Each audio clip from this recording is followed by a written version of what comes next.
Assalamualaikum warahmatullahi wabarakatuh.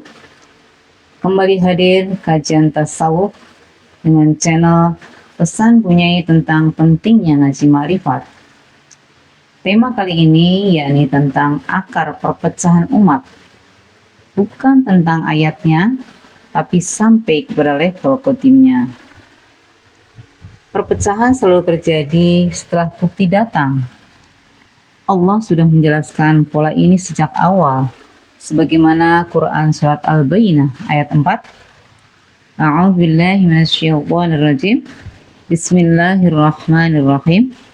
Wa ma tafarraqal ladzina utul kitaba illa min ba'di ma ja'atuhumul bayyinah.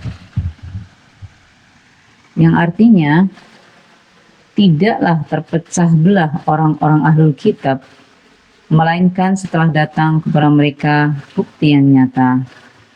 Di sini amat nyata bahwa perpecahan ahli kitab terjadi bukan karena belum jelas, tetapi setelah datang bayinah, yakni Rasul dan kitab. Demikian halnya pada Quran Surat Ali Imran ayat 105. Umat Islam diperingatkan jangan mengulangi kesalahan yang sama, berpecah setelah keterangan jelas.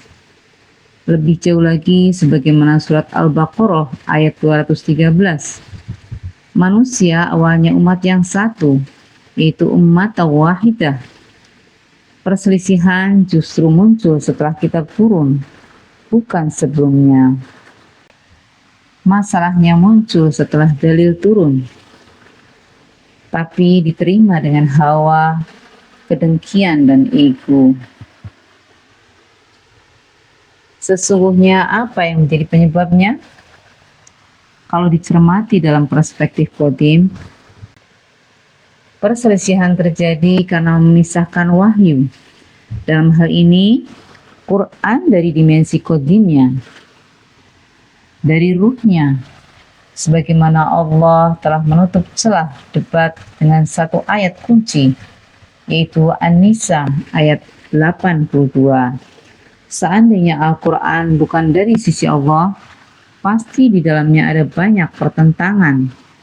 Namun realisasinya justru tafsir saling bantah, pendapat berhadap-hadapan, mazhab saling klaim, debat tak pernah selesai. Ini bukan karena Qur'annya kontradiktif, tetapi karena manusia membaca Al-Quran sebagai teks baharu, bukan kalam qadim yang hidup, menyertai dan menuntut kepatuhan ruhani. Selama Quran diperlakukan hanya sebagai bacaan, hanya sebagai ilmu, hanya sebagai wacana, maka perpecahan adalah keniscayaan. Debat akan berlangsung sampai kiamat. Pemirsa, coba kita renungkan. Di akhirat bukan tafsir yang ditanya, tapi jawaban kita kepada Rasul selaku utusannya. Ini adalah puncak tragedinya. Sebagaimana Quran Surat Al-Qasas ayat 65, apakah jawabanmu kepada Rasul? Pertanyaannya bukan mazhab apa yang kamu ikuti, tafsir siapa yang kamu bela, pendapat siapa yang kamu menangkan, tapi apa jawabanmu kepada Rasul? Lalu muncul masalah besar di dunia. Ada yang menolak Rasul, ada yang menganggap Rasul mati, ada yang berkiblat kepada Rasul masa lalu saja, sehingga umat kehilangan orientasi kepemimpinan ruhani. Padahal Quran sudah sangat jelas. Rasulun min anfusikum, Rasul di kalangan kalian, dekat, hidup, membimbing, bukan konsep sejarah. Sebagaimana hal tersebut termaktub pada Quran Surat At-Taubah ayat 128. Bismillahirrahmanirrahim. Laqad ja'akum rasulun min anfusikum azizun 'alaihi ma 'anittum harisun 'alaikum bil mu'minina raufur rahim.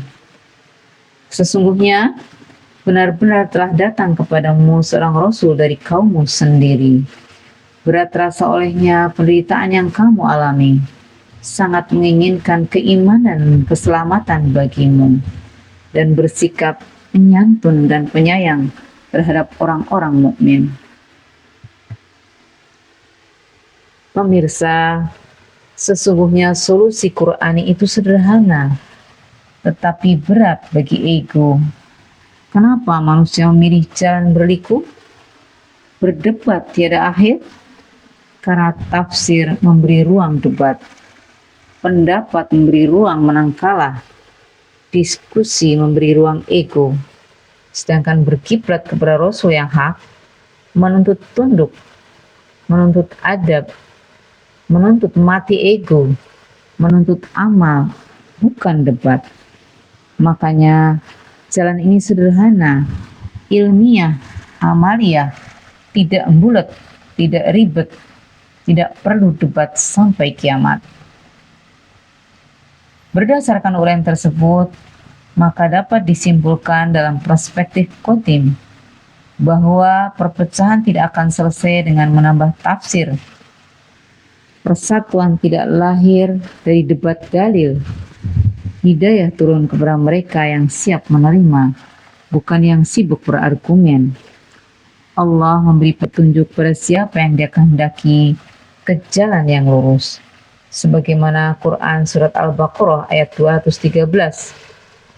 Dan jalan lurus itu selalu bersama Rasul, bersama bimbingan, bersama amal, bersama pemurnian ruh.